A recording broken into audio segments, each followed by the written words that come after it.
Nah, oleh karena itu, maka jaga pikiran kita supaya tetap suci. Jaga pikiran kita jangan sampai menyelinap ke dalam pikiran kita pikiran-pikiran jahat, karena itu akan menghasilkan kata-kata jahat dan itu akan menghasilkan tindakan jahat dan tidak bisa disangkal lagi di belakangnya bukan kebahagiaan tapi penderitaan. Pernah dengar ada orang masuk penjara karena mengeluarkan kata-kata yang tidak senonoh dan kemudian dianggap pencemaran nama baik? Pernah? Itu sudah cukup, itu jelas ya. Makanya hati-hati ya. Saya mengingatkan lebih dalam lagi, bukan hati-hati dengan perkataan, hati-hati dengan pikiranmu. Karena itu adalah sumber perkataan yang berbahaya.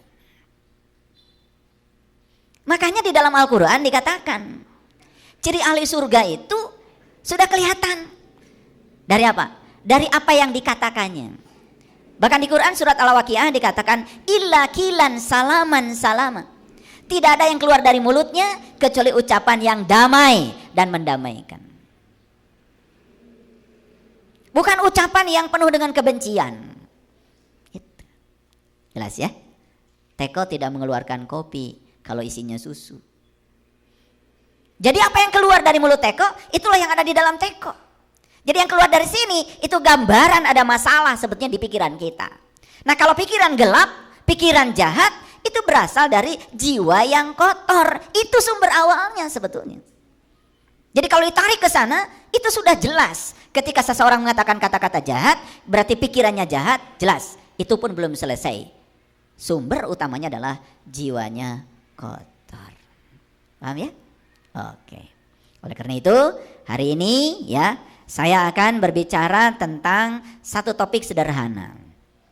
Kenali dirimu, bukan sibuk menganalisa orang lain. Jangan buang-buang waktu dalam kehidupan ini. Tugas utama kita adalah mengenali diri kita seutuhnya, lahir batin. Tapi banyak yang lupa ya. Dia tidak kenal pada dirinya, malah justru menghabiskan banyak waktu menyibukkan diri hanya untuk menganalisis orang lain. Nih saya kasih tahu, merendahkan orang lain tidak akan menambah kemuliaan diri kita.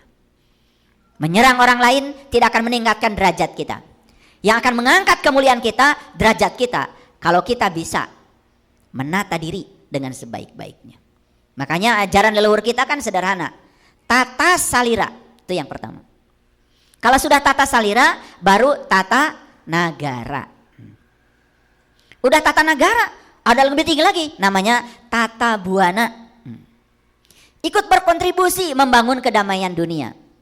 Selesai sampai di situ, ada yang lebih indah lagi, namanya tata surya. Sudah nyampe di mana kita? Tata salira sudah selesai? Sudah tahu kalau tata salira kedua belum selesai? Gampang. Orang yang belum selesai tata saliranya, dia selalu berkonflik dengan orang lain. Karena konflik dengan pihak lain itu gambaran kalau dia masih berkonflik dengan dirinya sendiri. Ya, konflik dengan anak, konflik dengan pasangan, konflik dengan orang tua, konflik dengan mertua, konflik dengan tetangga. Nah, semua konflik-konflik itu gambaran bahwa kita belum selesai dengan diri kita sendiri. Artinya tata saliranya belum beres. Nah, orang model kayak gini ya, belum selesai dengan tata saliranya, bisa berkontribusi pada tata negara? Boro-boro. Bisa berkontribusi pada tata buana? Apalagi? Bisa berkontribusi pada tata surya? Komo jauh panggang dari api. Ya. Yuk coba sekarang belajar. Kalau ingin merubah lingkungan, rubah diri kita. Rubah diri kita. Jangan merubah orang lain sementara kita sendiri tidak pernah berubah. Oleh karena itu saya tegaskan, tugas utama kita dalam hidup ini adalah mengenali diri kita sendiri, bukan menganalisis orang lain. Stop ya membicarakan keburukan orang. Stop. Lebih bagus ke dalam. Nah, kira-kira itulah gambaran topik kajian kita hari ini. Semoga setelah hari ini ya setelah hari ini kita sadar kalau nunjuk itu lihat, nunjuk Itu lebih banyak mana? Jari yang ke kita atau ke orang? Lihat tuh nunjuk. Ke orangnya 1. Kesininya berapa? 4. Ini pelajaran yang luar biasa. Nih, yang nunjuk sayanya lebih banyak. Makanya orang yang tidak suka pada apa yang dilakukan orang, jangan-jangan dia masih melakukannya. Itu hukum itu. Hukum dalam psikologi, ya. Oke. Nah, kita akan bahas kajian ini secara saintifik. Saya akan berikan contoh-contoh ilmiah.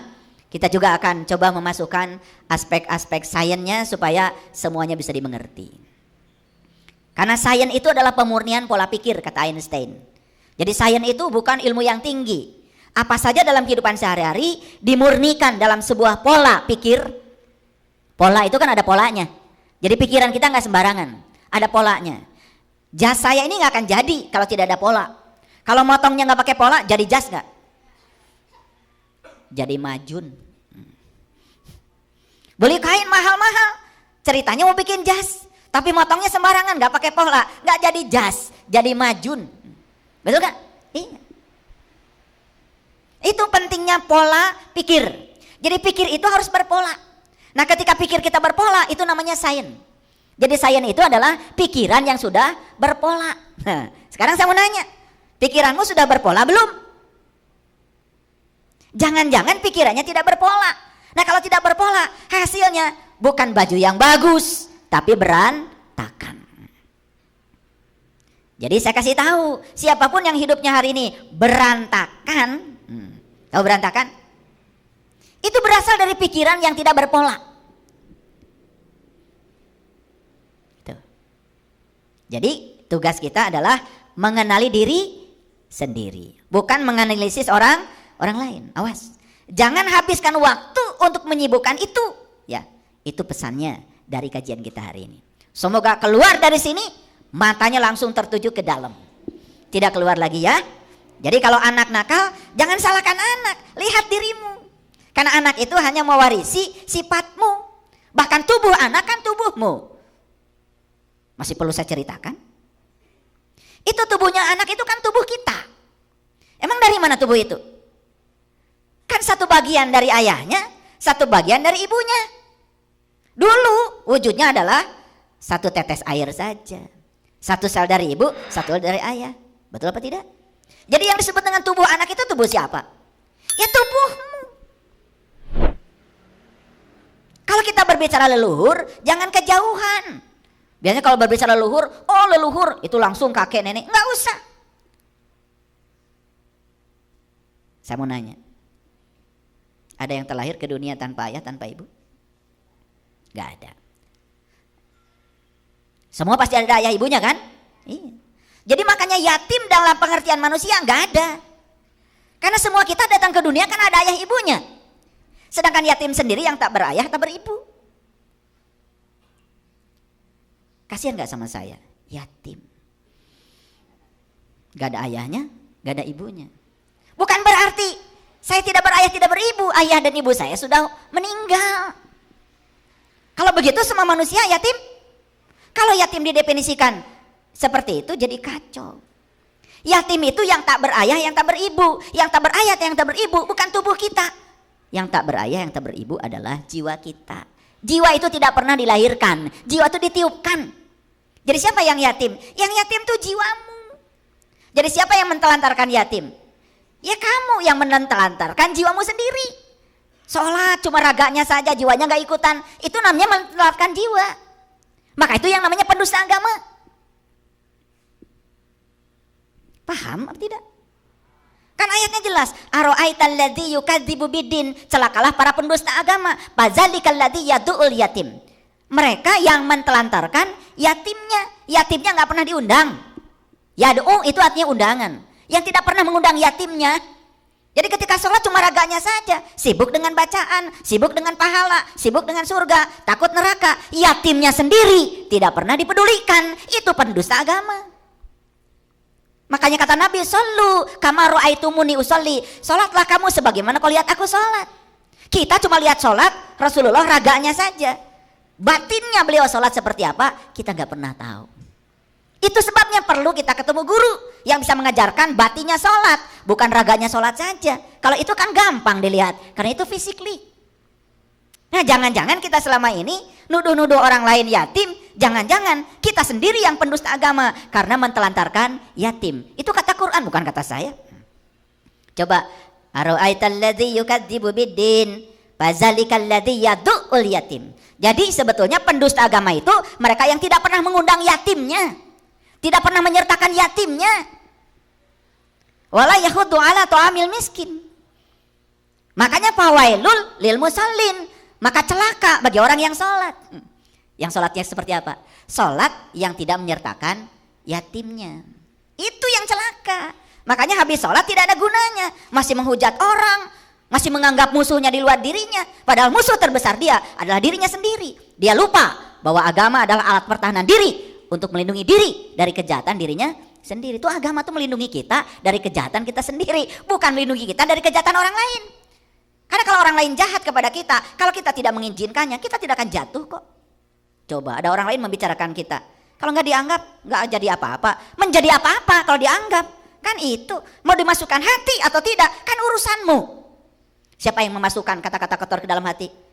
Orang atau kamu? Udah mulai pintar sekarang ngajinya. Kemarin sih kita terus. Ya lu kali, gua kagak. Ya. Sekarang udah mulai sadar, saya. Jadi siapa yang jahat pada dirimu itu? Siapa yang menyakiti hatimu itu? Nah itu. Kita selalu menganggap orang lain yang jahat. Padahal yang paling jahat adalah diri kita sendiri. Itulah pentingnya kita bisa ngariksa diri. Tata salira, tata nagara, tata buana. Oh, syukur kalau bisa tata surya. Tahu tata surya? Tata surya salah satunya adalah matahari. Sudah jadi matahari. Lihat matahari. Matahari itu bangunnya nggak pernah terlambat. Walaupun penontonnya belum bangun, matahari sudah bangun duluan. Dan matahari, penontonnya mau bangun nggak bangun, tetap menjalankan tugasnya menyinari. Dan matahari menyinari, tidak menyinari dirinya. Dia terus menyinari alam semesta. Gara-gara menyinari, maka semua tumbuhan jadi. Kita sering lupa ya, berterima kasih pada matahari aja nggak ada waktu. Saya kalau makan selalu berterima kasih. Terima kasih matahari. Tidak ada matahari, tidak ada padi. Tidak ada matahari, tidak ada nasi, tidak ada jagung, tidak ada daging, rumput juga tidak akan jadi. Betul apa tidak? Pernah berterima kasih? Ya. Itu makanya kurang berkah hidupnya. Ya, rezekinya gitu-gitu aja. Ya, coba berterima kasih pada matahari, berterima kasih pada air, berterima kasih pada tanah, pada bumi, pada ibu pertiwi. Makanya tanah disebut ibu pertiwi karena itu ibu melahirkan terus. Melahirkan rambutan, melahirkan duren, melahirkan kedelai, melahirkan rumput, melahirkan segala macam. Luar biasa. Kenapa tidak melakukan itu? Karena gak sadar ya. Ya Allah. Itu terlalu sibuk. Gak tahu saya juga sibuk apaan. Ya? Oke. Jadi judulnya apa? Kenali dirimu. Bukan sibuk menganalisa orang lain. Mari kita berterima kasih kepada Sang Semesta yang telah mengizinkan kita hari ini untuk belajar. Oleh karena itu puji Dia bersama-sama membaca hamdalah. Alhamdulillahirabbil alamin.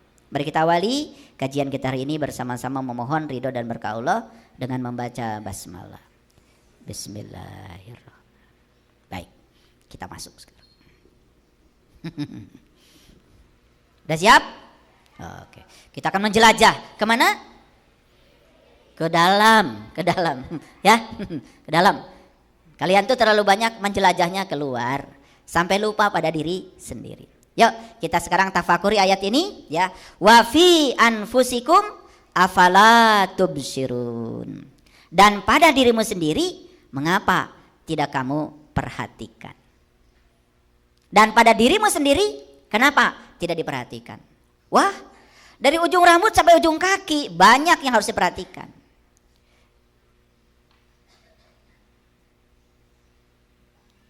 Aduh, saya pengen nangis kalau lihat. Bagian rambut aja. Kalau kita disuruh menghitung berapa jumlah rambut kita, gak ada yang sanggup. Pada setiap helai rambut ini ditumbuhkan, diurus, diatur oleh Allah. Sampai Allah tuh gak pernah tidur, gak pernah ngantuk, ngurusi semua tubuh kita. Rambut saja, rambut. Yang kelihatan setiap hari, saya tanya, siapa yang pernah menghitung berapa jumlah helai rambut di kepalanya? Tidak diperhatikan. Di bawah rambut ada apa? Wah, lebih kompleks lagi. Ada otak. Dengan segala fasilitasnya. Kalau dibahas secara dalam, ya Allah. Otak kita tuh lebih canggih daripada rangkaian elektronik yang membangun HP kita ini. Gak cukup waktu saya menjelaskan semuanya. Belum ke bawah, mata, telinga, kenapa bisa melihat, kenapa bisa mendengar, nafas, mulut, wah terus, jantung, paru. Ya Allah, itu baru aspek luar. Aspek jasmani. Apalagi yang mengendalikan di dalamnya, software yang mengendalikan hardware kita ini.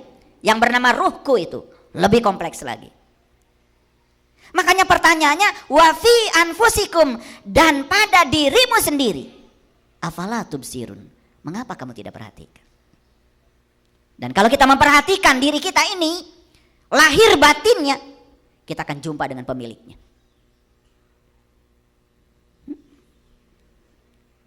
Coba lihat lafaz Allah di masjid, alif, lam, ha. Sama nggak dengan ini? Yang mana alifnya? Nih, kelingking. Yang mana lamnya? Nih. Yang mana lam yang kedua? Nih.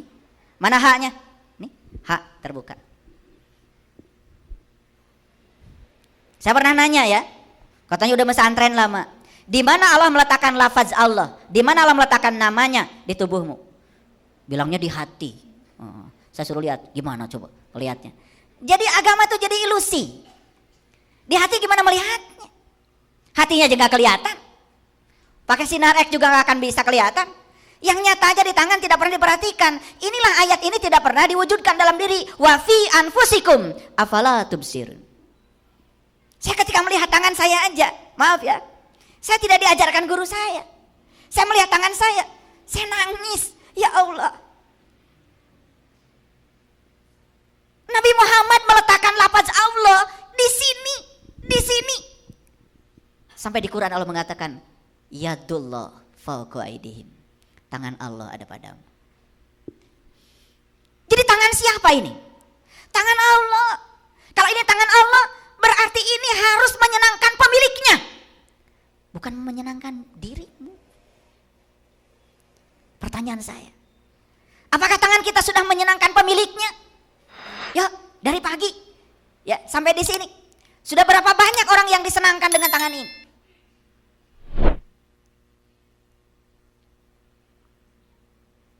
Rumput,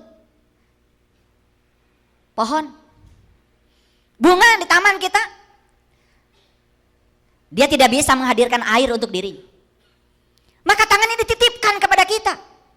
Begitu kita ngambil air, bunga tersenyum, rumput di taman tersenyum, semuanya tersenyum. Dan mereka akan berterima kasih ngasih bunga yang indah kepada kita.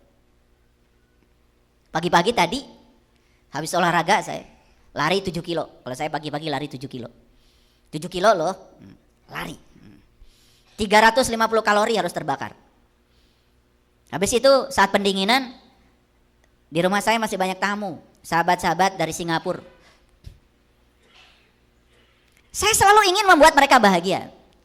Begitu saya keluar, pohon mangga sudah siap panen. Udah, saya naik pohon mangga itu. 30 kilo saya turunkan. Silakan bawa ke Singapura. Oh, bahagia sekali mereka. Mangga dipetik oleh saya dari pohon yang saya tanam sendiri. Dan dulu waktu saya nanam pohon mangga itu, cita-cita saya satu. Nanti ya, saya bilang, saya akan metik buahmu dari lantai 2 kamar saya. Dan saya metiknya dari lantai 2 kamar saya. Jadi apa yang kita bayangkan itu nyata sebetulnya kalau kita mau. Udah. Di tangan ini sudah menyenangkan Allah. Dan menyenangkan Allah caranya menyenangkan orang-orang yang butuh dibahagiakan oleh kita. Makanya sering tanya saya, kalian pernah melihat Allah tersenyum? Wah, gimana Allah bisa tersenyum tuh? Karena belajar ngajinya ilusif. Coba keluarkan uang, kasih orang yang kesusahan. Senyum gak kira-kira? Itulah Allah tersenyum. Senyumnya Allah tuh nyata. Karena dia tuh maha nyata. Kan dia yang bilang, aku yang goib, aku yang nyata. Yang goib sudah nyata di hadapan kita. Wal awalu wal akhiru wal dhahir wal batin. Gitu. Wa fi anfusikum afala tubsirun. Dan pada dirimu sendiri, mengapa kamu tidak perhatikan? Apa yang harus diperhatikan pada diri kita? Dua, lahir batin. Tidak mungkin Allah menciptakan tubuh kita sembarangan. Dia sendiri yang mengatakan itu. Walladzi yusawwirkum fil arham kaifa yasha. Dialah Allah yang menciptakan tubuh sebagaimana yang direncanakannya. Pernah enggak Bapak Ibu tanya, ya Allah, apa rencanamu dengan tubuh ini? Pernah? Pernah? Lalu kalian menggunakan tubuh sesuka kalian? Itulah sumber penderitaan kita. Coba tanya sama Allah. Ya Allah, kenapa kau menciptakan wajahku seperti ini? Kenapa kau meletakkan telinga seperti ini? Dikasih anak telinga. Dengan segala kompleksitasnya. Mengapa kau ciptakan mata seperti ini? Hidung seperti, tanya sama dia. Untuk apa kau ciptakan semua itu? Dia akan menjawab. Dan dia akan memberikan jawaban kepada mereka yang mengalirkan pertanyaan. Maka sampai pada suatu titik kita menggunakan tubuh ini tidak menurut hawa nafsu kita, tapi menurut rencana dia yang telah menciptakan. Keren gak kalau gitu? Itu. Wah, ayat ini kalau dibahas gak selesai-selesai kajian kita, ya.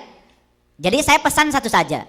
Perhatikan dirimu, kenali dirimu, jangan habiskan waktumu untuk menganalisi orang lain.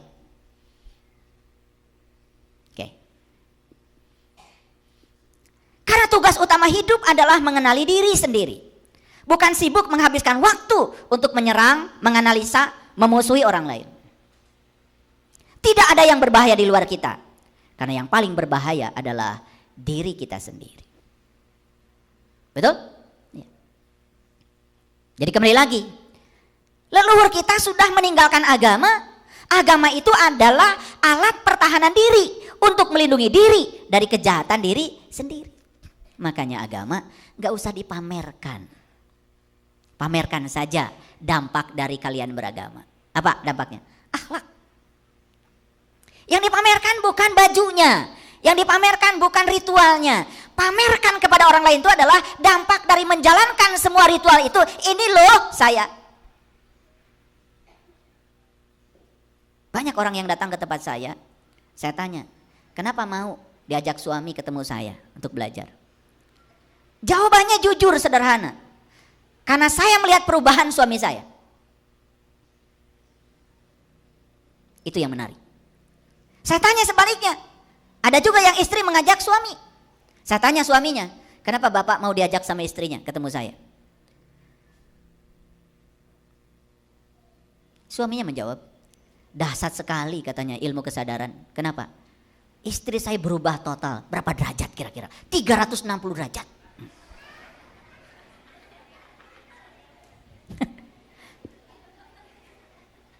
Memangnya apa? Pokoknya luar biasa. Dulu dikit-dikit ngomel. Sekarang masih ngomel maksudnya. Cuman lebih jarang gitu. Itu aja udah 360 derajat. Kebayang sama saya dulu ngomelnya kayak apa. Jadi saya tanya perubahannya seperti apa. Biasanya sehari itu 100 kali Pak. Sekarang ya 99. Perubahan sekecil itu saja membuat dia tertarik untuk belajar. Itulah ketika kita merubah ke dalam. Merubah ke dalam. Kalau saya ceritakan satu-satu nggak habis waktu ini. Oke, baik ya. Coba renungkan kata-kata ini. Tak akan pernah bisa mengenali orang lain dengan baik sebelum kita mengenali diri kita sendiri. Ini kata-kata saya. Karena saya belajar. Sepanjang saya tidak kenal pada diri saya sendiri, saya juga tidak akan pernah bisa mengenali orang lain. Oleh karena itu cara mengenali orang lain, ya kenali diri kita sendiri. Ibu, pernah ada orang yang marah sama ibu? Pernah? Atau sering? Oke, gak apa-apa. Apa pesannya? Ketika dikata-katain yang kasar, yang merendahkan, enak gak kita? Gak enak. Pesannya apa? pesannya sederhana. Oh, dikata-katain seperti itu saya nggak enak. Makanya saya tidak akan mengatakan hal yang sama pada siapapun. Itu orang waras. Nah, maka dicek kita waras apa tidak. Biasanya kalau orang ngata-ngatakan kata-kata yang